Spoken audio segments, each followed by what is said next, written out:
उत्तराखंड पहुंचे भारत के प्रधानमंत्री नरेंद्र मोदी ने आज कई प्रोजेक्टों का शिलान्यास व लोकार्पण किया।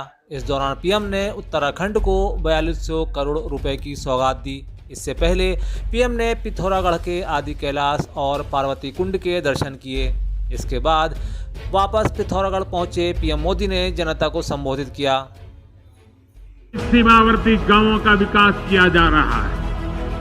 हमारी कोशिश यही है कि यहां से जो लोग पलायन करके गए हैं वो फिर लौट के आ जाएं। हम चाहते हैं इन गांवों में पर्यटन बढ़े, तीर्थ यात्रा का विस्तार हो। मेरे परिवारजनों, एक पुरानी कहावत है कि पहाड़ का पानी और पहाड़ की जवानी पहाड़ के काम नहीं आती। मैंने संकल्प लिया है कि मैं इस अवधारणा को भी बदल कर रखूंगा। आपने भी देखा है कि अतीत की गलत नीतियों के कारण उत्तराखंड के अनेक गांव वीरान हो गए। सड़क, बिजली, पानी, पढ़ाई, दवाई, कमाई, हर चीज का अभाव, और उस अभाव के कारण लोगों को अपना घर छोड़ना पड़ा। अब स्थितियां बदल रही है।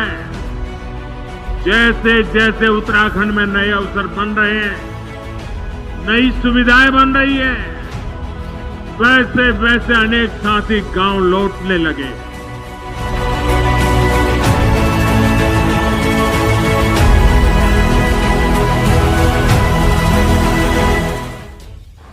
कि कांग्रेस सरकार में जो ये पढ़ो और पढ़ाओ योजना है, इसके तहत कक्षा 1 से कक्षा 8 तक 500 रुपए हर महीने मिलेंगे।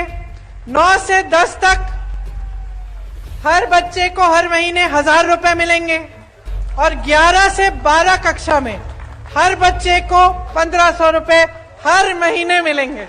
इस दौरे पर आई कांग्रेस महासचिव प्रियंका गांधी वाड्रा ने आज आदिवासी बाहुल्य मंडला में चुनावी सभा को संबोधित किया। इस सभा में उनके साथ कांग्रेस प्रदेश अध्यक्ष कमलनाथ भी थे।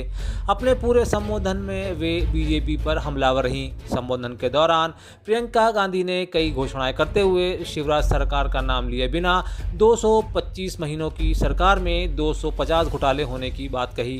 कांग्रेस की जन आक्रोश यात्रा को संबोधित करते हुए उन्होंने कहा कि प्रदेश में आदिवासियों पर जो अत्याचार हो रहे हैं उसका कोई मुकाबला नहीं है। भाजपा की सरकार के लोग लूट में व्यस्त हैं।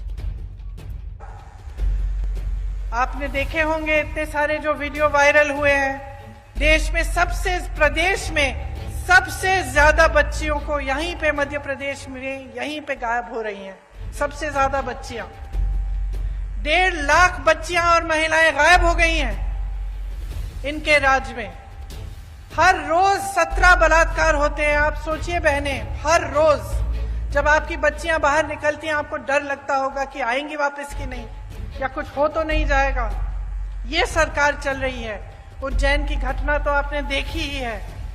और आदिवासी जनों पर, आप पर जो अत्याचार बरसाए जा रहे हैं उनका अब कोई मुकाबला नहीं है। पूरे देश में मध्य प्रदेश उनमें नंबर 1 हो गया है। तो देखिए, यहाँ की जो परिस्थितियां हैं वो मुश्किल होती चली जा रही हैं। आपको रोजगार नहीं मिल रहा है, आपको वन पर अधिकार नहीं मिल रहे हैं, यहाँ पे अत्याचार बढ़ रहे हैं, तो पलायन तो होगा ही ना। ये देखकर इतना दुख होता है कि ऐसे बड़े बड़े शहीदों की धरती पर यहाँ से लोग छोड़ के जा रहे हैं रोजगार लेने के लिए, और यहाँ पर रोजगार आपके लिए पैदा नहीं कर रहे हैं। 18 सालों से भाजपा की सरकार है, रोजगार के मौके नहीं बने, सिर्फ लूट में व्यस्त रहे हैं ये लोग। जिस तरफ आप देखें वहां घोटाला ही घोटाला। और जब चुनाव आता है आपका ध्यान भटकाया जाता है, धर्म की बातें हो जाती हैं और इधर उधर की बातें होती हैं जिससे आपके जज्बात जुड़े होते हैं। तो बहनों, आपको बहुत सतर्क रहना पड़ेगा। आपको समझना पड़ेगा कि इधर उधर की बातों से सिर्फ आपका ध्यान भटकाया जाता है। और सबसे जरूरी बात यह है कि यहाँ पर महंगाई कैसे कम होगी, आपके लिए रोजगार कैसे बनेगा, आपकी संस्कृति का बचाव कैसे होगा, और आप यहाँ पर विकास कैसे आएगा ताकि आप यहाँ पे आगे बढ़ पाएंगे। मैं प्रियंका जी से सवाल पूछना चाहता हूं। आपकी पार्टी के नेता पूर्व मुख्यमंत्री दिग्विजय सिंह पीएफआई पर कार्रवाई का विरोध कर रहे हैं।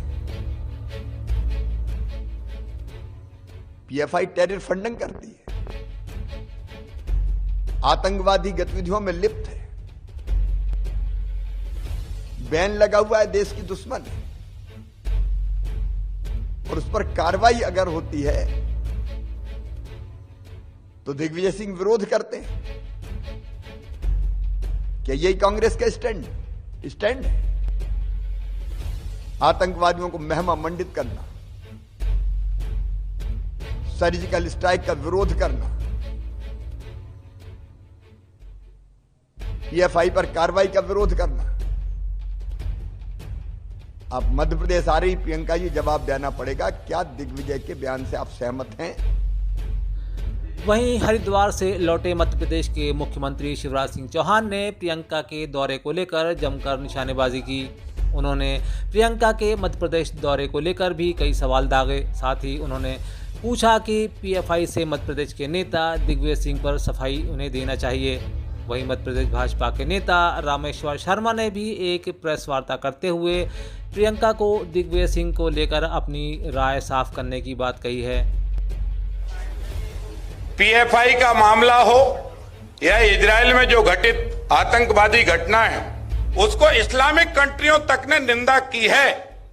लेकिन दुर्भाग्य की बात है कि कांग्रेस की टीम ने, कांग्रेस की वर्किंग कमेटी ने इसकी निंदा नहीं की। और दूसरी तरफ हम देखते हैं कि पीएफआई पर जो कार्रवाई हो रही है, दिग्विजय सिंह के पेट में क्यों दर्द हो रहा है? क्या दिग्विजय सिंह के कनेक्शन है पीएफआई से? मध्य प्रदेश शासन के मंत्री विश्वास सारंग ने भी प्रियंका गांधी के दौरे पर तंज कसा है। उन्होंने आदिवासियों पर दिए गए उनके बयान पर सवाल किया। देखिए, प्रियंका दीदी मध्य प्रदेश आती हैं इलेक्शन टूरिज्म करने के लिए। प्रियंका दीदी मध्य प्रदेश में आती हैं चुनाव के बाद अनर्गल बातें करने के लिए। प्रियंका दीदी आदिवासियों के संरक्षण की बात कर रही हैं, तो वो ये भी बता दें कि जिन कमलनाथ जी के साथ वो मंच साझा कर रही हैं, वो कमलनाथ जी से पूछे ना कि 50-55 वर्षों तक कांग्रेस लगातार इस देश में, इस प्रदेश में राज करती रही, पर आदिवासियों का भला क्यों नहीं हुआ? केवल चुनाव के वक्त आदिवासी भाई बहनों को वोट के रूप में उपयोग करने वाली कांग्रेस केवल और केवल चुनाव के वक्त इस तरह की अनर्गल बातें करती है। उनको न आदिवासी वर्ग के कल्याण से लेना देना है, न समाज के किसी और वर्ग के कल्याण से लेना देना है। बता दें कि इससे पहले मध्य प्रदेश कांग्रेस के वरिष्ठ नेता दिग्विजय सिंह ने ट्वीट कर उनके बयानों को गलत तरीकों से पेश किए जाने की बात कही है। लंबे समय से कांग्रेस के कब्जे में राजधानी भोपाल की उत्तर विधानसभा सीट भाजपा के लिए प्रतिष्ठा का प्रश्न बनी रही है।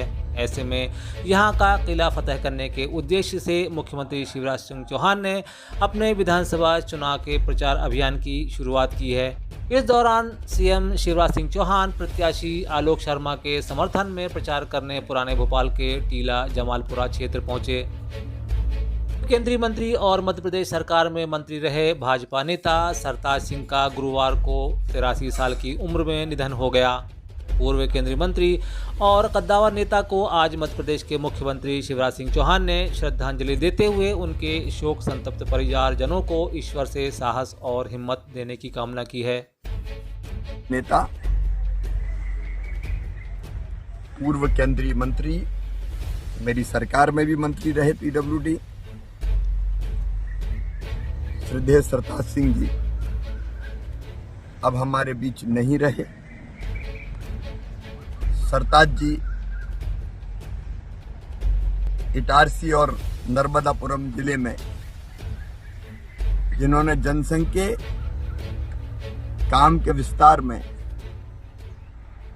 अतुलनीय भूमिका निभाई, मैं श्रद्धा के सुमन अर्पित करता हूं। उनका अंतिम संस्कार राजकीय सम्मान के साथ किया जाएगा। मैं परमपिता परमात्मा से प्रार्थना करता हूं कि वो दिवंगत आत्मा को शांति दे, उनके परिवार को, उनके कार्यकर्ता साथी हमारे जो है उनको, अनुयायियों को ये गहन दुख सहन करने की क्षमता दे। ओम शांति। कलेक्टर एवं जिला निर्वाचन अधिकारी डॉक्टर अभय अरविंद बेडेकर के दिशा निर्देश पर अलीराजपुर विधानसभा क्षेत्र 191 के समस्त सेक्टर अधिकारी एवं पुलिस सेक्टर अधिकारीगण का प्रशिक्षण कलेक्ट्रेट सभा कक्ष में आयोजित हुआ।